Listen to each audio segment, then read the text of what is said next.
If you wanted to make a ping pong ball, what would you have to do first? The first thing you would have to do is to set up a mold for the ball. Because without a mold, you would not be able to produce the ball. The necessity for a mold applies to every article. For example, let us say you want to make an artificial flower. Once again, the first thing you would have to do is set up a mold, and only in that way could you produce such a flower.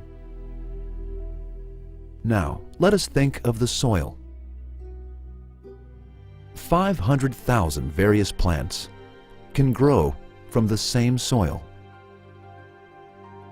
A separate plant or tree will come out of whichever germ or seed you throw into that soil. This situation can have two separate explanations. One, the creator of these plants, trees, and flowers is God Almighty. He has both scientific and spiritual molds for every plant and flower within His wisdom. With His endless wisdom, He has appointed different providential forms for every plant. And with His limitless power, He pushes atoms and elements into spiritual molds and creates beings. All of these instantly occur by His will. 2. If the existence of God is not accepted, God forbid, then one out of these two options must be chosen. A. There must be as many material molds as the plants in the soil. By using these material molds, the soil produces greenery. Nevertheless, there is a work of art present, and a mold must be used for this work of art to come into view. Without a mold, the creation of these orderly plants would not be possible. Since a material mold is necessary even for an artificial flower, it is impossible to create those endless flowers and plants without molds. In that case, there are 500,000 molds for the 500,000 different types of plants in the soil. It is not possible for rational minds to accept that there are 500,000 different molds in the soil. And it does not just end there with 500,000 different molds. Every individual plant amongst the different species has a different form. Its flowers and leaves even vary amongst its own species.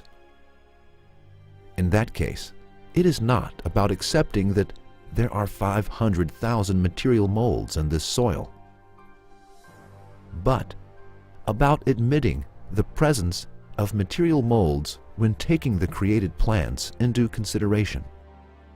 No plant looks like another, and every single one requires a specific and unique mold. B.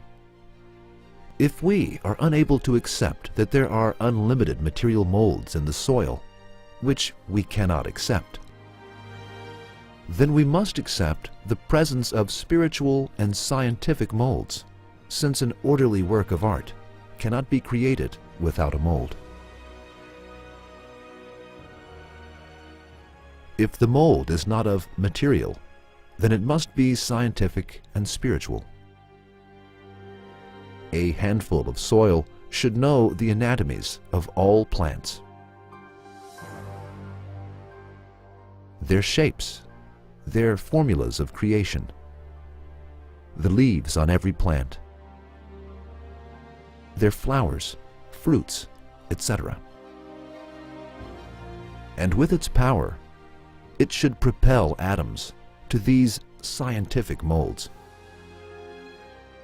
And this is only possible if the handful of soil has the same amount of knowledge and power as God.